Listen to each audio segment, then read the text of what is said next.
Hey there, if you're a business founder and your first sales hire failed, and if you're telling yourself it's because they were rubbish at the job, then this video may actually sting a little bit, because I would say that in 90% of the cases, it's not the rep's fault. The fault lies within your business and the fact that typically you lack a sales system. And I'll explain what I mean by that in a moment. But my name is Brian Conway, by the way, if you don't know me. I work with companies often now that are looking to scale. They may be doing a couple 100,000 in turnover. Some are doing a couple of million in turnover.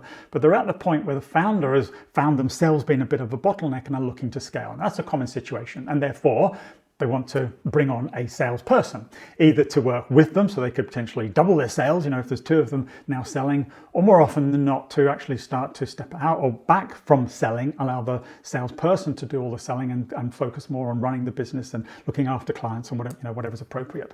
So that's a common situation. As I said, 90% of the time, individuals come to me because they've tried to make their first sales hire and it's kind of gone horribly wrong. Sometimes within weeks, that individual has left the business because they just find they're not enjoying the job sometimes, or if it's maybe a couple of months in, they may have found that they've not earned any sales commission yet or closed any business, and therefore, they kind of get worried that maybe they've made the wrong move and start looking elsewhere. Or situation is, you get frustrated with them and maybe have to give them their notice.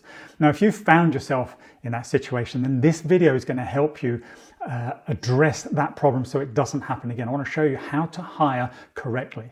Now, if this person still works for you, then actually we can rescue that situation as well. In a matter of weeks, you should be able to turn that around if you know what to do. And some of you watching this may be actually just thinking about making your first hire and want to mitigate any kind of risk of getting it wrong. So again, you'll get great value from this. So that's what I want to talk about. Now, what I do in these videos is I usually just share kind of notes and insights from working with clients. So it's all kind of empirical activities and evidence, real tactics and strategies that you can implement. So I'm going to refer to my notes as we kind of go through this video. But I think it's important that you take notes as we go through it as well, because you're going to learn some very specific things that you can do as a sales to resolve this situation and make your next hire the best hire, so that they are effective, you can onboard them effectively, they ramp up effectively, and your time to revenue is really, really quick. That's my objective. That's what I help my clients do. So first of all, let's just backtrack a little bit. So it's interesting, as I said, quite often a business owner, business founder, as I said, becomes this bottleneck in the business, and they can't physically do any more selling and run the business. And to scale, the obvious thing to do is to start to build a sales team. So they work with a recruitment agency, they get a new salesperson on board, and everybody's very optimistic. You're excited quite often because you think, God, your revenues are really going to start to explode now. And also you think, last as well, I could start to step back a little bit from kind of the sales operations and start to think about other elements that will help grow the company. What often happens, I've found, as I said, is maybe a few weeks in or a few months in, it could be 3 to 6 months into this new engagement, the pipeline hasn't improved. Revenues have maybe been incremental at best. The rep is quite often frustrated, you're frustrated, and this starts to create a little bit of anxiety and animosity, perhaps kind of between the two of you. Excuses start piling up, they'll blame you, you blame them, all that sort of stuff kind of goes on, and it doesn't create a particularly nice environment. And usually, as I said, people will end up, I was going to say parting friends, but it's not usually the case either. They just kind of go their separate ways. And that means to you that you've just wasted 3 to 6 months. You've sunk a load of cost into this because you've probably been paying them. Well, you should have been paying them for the last 3 to 6 months. The recruitment agency will have taken a fee quite often. It depends on the terms and conditions, but quite often there's no refund in that. That means that you're out of pocket. The company hasn't grown, and more often than not, founders come to me and they said, "I've just had to go back to selling again." So they've just kind of gone around this loop and banded up. I was going to say back where they started, and usually it's not. They're further back from when they started because they've now got to start ramping things up again themselves. And it's really not a pleasant situation. And the problem is, as I said, is the fact that there's usually no sales system. You see, most founders, you've been growing the business, haven't you, for a number of years perhaps. You know what your ideal client looks like. You know what to say to them, how to handle objections. You know your product and service because you've been living it and breathing it and maybe developed it over a number of years. years, so you know exactly how to explain it and define it, align it with value to your clients and all that sort of stuff. Right, that's all in your head. And you have a process perhaps that you follow, a series of steps, from maybe generating a lead, from prospecting activity to some kind of first, kind of discovery call perhaps. Perhaps you do some kind of demonstration or something, whatever it might be. It could be your tax accounting software you show them, or your portfolios of clients that you've worked with, or whatever it might be that you do, and you have this kind of process that you follow, and all this is what makes up your sales system. But most of it is in your head, and you expect quite often a new hire to come into your business cold and just be able to do exactly what you've done, and that won't happen. It doesn't happen, as I said. Usually, most of the cases, 90% of the time, when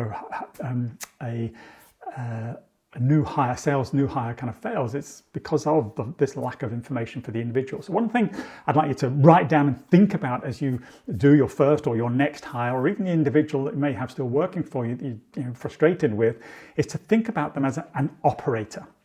Okay? As a salesperson, they have sales skills and competencies, but those skills are just applied to a process quite often. So think of them as an operator, and they're going to come in and operate your sales system. And if you don't have a selling system, then what are they going to operate? And so that's one way I try and get my clients to kind of think about this. So what you can do literally in a matter of weeks, usually takes us about 30 days when I work with a client one-on-one, to really just kind of map out their whole sales motion and define that. And then they can use that obviously as part of the onboarding process. You can even use it as part of the recruitment process. In your interviews, you can talk about the different steps. You can make sure that your prospective hires do actually understand that. You will have roles and responsibilities defined, because what you might find, I'll give you a story here actually. So I was working with somebody who had hired somebody who had come from a major tech company. I mean, this isn't a tech issue, so just my background and my experience of working with tech companies and running my own businesses, etc. But they hired this individual. This individual was on a large base and high commission kind of sales plan, with the company they were working for. In the previous year, they had closed tens of millions of dollars worth of business. So, this founder that I was working with was really excited to think, that's what I want for my business. And if they could come in and, grow the business by tens of millions like they've done somewhere else, then, that's exactly what I'm looking for. So they started. And within weeks, it became really evident that this individual didn't have anybody to actually sell to, right? There was only a few kind of leads. But so the founder was saying, right, well, you need to start building a pipeline. You need to start prospecting. I want you to. But this individual was going, no, hang on a minute. I've run and managed previously multi-million-dollar deals.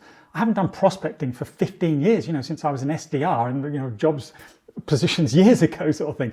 That's not what I thought this job was. You said you wanted me to kind of close. So there was this misunderstanding between the two parties. The founder thought they could just bring in this salesperson and everything was going to be magical. The salesperson thought they were coming in to run part of the sales process. And that's what I said, why.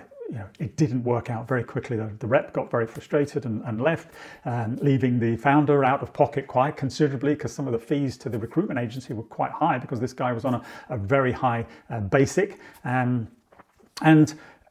Well, long story short, it didn't work out. And I see that time and time again. So if you know what the process is, you know what the roles and responsibilities are, etc., then you can hire into those, not either the whole system, if that's appropriate, or parts of that system. So it might be you just want to hire somebody in who can close deals. So you do all the prospecting, you fill the pipeline, you do half of the job, and then you hand it over to a closer to close the business, or vice versa. You're very best at closing deals because, as I said, you know everything about your product and service and what to say and the value and benefits and all that sort of stuff. You just need more opportunities. So you want somebody who do a lot of prospecting. Well, you've got to understand all that to be able to hire appropriately, to hire the right person into the right job. Now, maybe the wholesale system is fine. That's fine as well, as I said. But you've got to know this, and that's the thing. You've got to understand what that system looks like, what the best practices are, what the steps and stages are, what conversion metrics are expected of an individual. Because again, if you don't know any of this stuff, you can't manage it. You can't help, you can't coach appropriately that individual.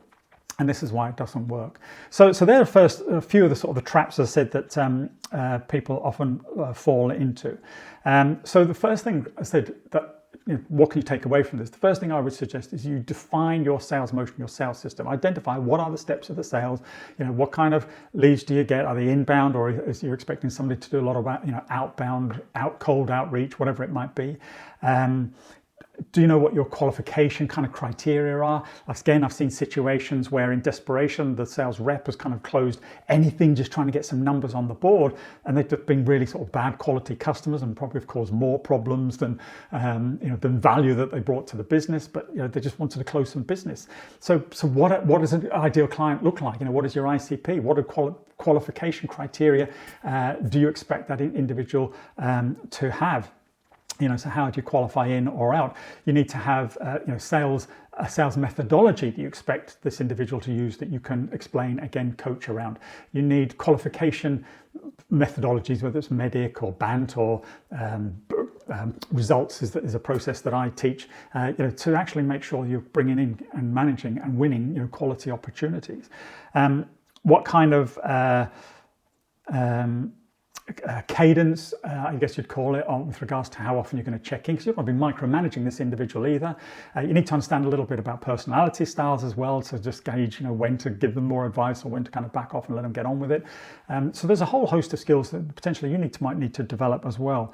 But that's the key kind of situation that I have found, is that you've got to just have a very clear sales system in place. So if you're thinking of hiring, either for the first time or you want to go do it again, but you want to get it right this time, over the next couple of weeks, what I would do is sit down, map out some of those elements that I've just been talking about, get it out of your head. Think about, what do you do? How do you do it? What do you say? What objections do you experience? What questions do you ask? What are the conversion metrics between the various stages of the sales process? Because a lot of people will come to me and they'll say, when is the right time to hire? And there are things to consider, like the size of the company, the revenue turnover, profitability, all that sort of stuff that you need to make sure that if you hire somebody, you're still profitable when you're paying out commissions and things. But often people are hiring too early because they have no structure, no sales system to hire that individual into, to bring that operator in to operate your system.